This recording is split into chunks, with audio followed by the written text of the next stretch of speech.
Hello मेरे प्यारे विद्यार्थियों, कैसे हैं आप लोग। होप आप सब बढ़िया होंगे बच्चों। मैं भी एकदम बढ़िया हूं। तो दोस्तों, आज मैं सबसे मोस्ट डिमांडेड स्ट्रेटेजी वीडियो लेकर आया हूं, बिकॉज ये जो लास्ट टाइम हमारे पास बचा है, ये वो टाइम है जब हमें सीए फाउंडेशन के लिए अपना 100% नहीं 110% दोस्तों देना है।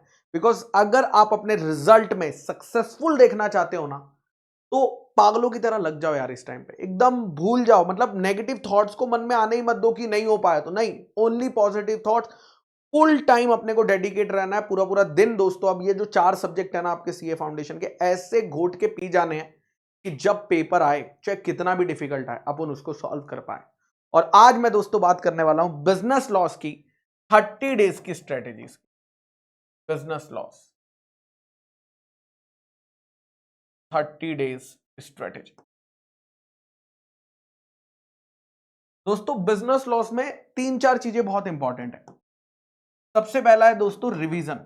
प्रोवाइडेड आपने क्लासेस कर ली थी या आपने सेल्फ स्टडी कर ली थी, तो अब दोस्तों फेस रिवीजन का आ चुका है, जहां पर आपको रिवाइज करना है।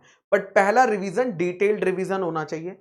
उसके बाद हमें करना होता है रिवीजन के बाद रिकॉल। रिकॉल का मतलब है बिना किताब में देखे जो याद किया है उसको सोचना कि क्या मुझे सब कुछ याद आ रहा है कि नहीं। और तीसरा है दोस्तों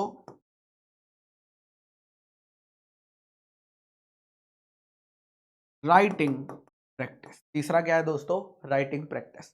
तो रिवीजन, रिकॉल, राइटिंग प्रैक्टिस, ये 3 चीजें रिवाइज बार बार करो। जितनी बार रिवाइज करो उससे ज्यादा बार रिकॉल करो। राइटिंग प्रैक्टिस डेली करो। डेली चाहे 2 क्वेश्चन लिखो, लेकिन बिना देखे उनको लिखकर देखो। जो कॉन्फिडेंस आपका बिल्ट होगा धीरे धीरे, मैं गारंटी देता हूं कि जब आप एग्जाम में जाओगे तो आपको बिल्कुल भी डर नहीं लगेगा। डर उन बच्चों को लगता है जिन्होंने कभी रिकॉलिंग की कोशिश ही नहीं करी, हमेशा बस बुक से पढ़ते रहे, लेकिन कभी सोचा ही नहीं कि मुझे याद आ रहा है कि नहीं आ रहा है। जिन बच्चों ने कभी पेपर पेन उठाया ही नहीं और लिखकर देखा ही नहीं, सिर्फ पढ़ के चले गए पेपर में, तो वहां कैसे याद आएगा। तो ये चीजें बहुत जरूरी है। और हर चैप्टर को हमें एक ऑप्टिमम टाइम दोस्तों देना पड़ेगा, एक ऑप्टिमम टाइम देना पड़ेगा। तो यहां पर हम क्या करेंगे, देखिए मैं हर चैप्टर के लिए टाइम एलोकेट करके लाया हूं। फर्स्ट रिवीजन कितने टाइम में होगा, सेकंड रिवीजन कितने टाइम में होगा। सबसे पहले बात करता हूं इंडियन रेगुलेटरी फ्रेमवर्क की। ये दोस्तों फर्स्ट रिवीजन आपका 2 घंटे में होगा। फिर आप जब सेकंड रिवीजन करेंगे तो आधा टाइम हो जाएगा, 1 घंटे में हो जाएगा। छोटा चैप्टर है। इंडियन कॉन्ट्रैक्ट एक्ट 1872 बहुत बड़ा चैप्टर है, 9 यूनिट्स है, बट वेटेज भी अच्छा खासा है। तो दोस्तों फर्स्ट रिवीजन में हम अराउंड 15 आवर्स देंगे। 15 आवर्स से थोड़ा सा एक आधा घंटा ऊपर भी हो सकता है। उसके बाद दोस्तों जब सेकंड रिवीजन करेंगे तो आधा टाइम हो जाएगा, 7 घंटे हो जाएंगे।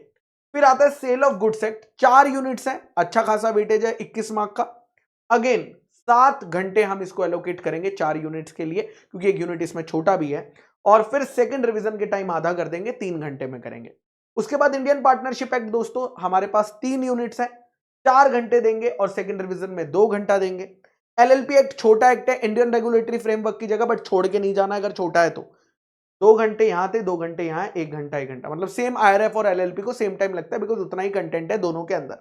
उसके बाद कंपनीज एक्ट दोस्तों थोड़ा सा बड़ा है, वेटेज उतना नहीं है बट बड़ा है ना, लेकिन स्कोरिंग है।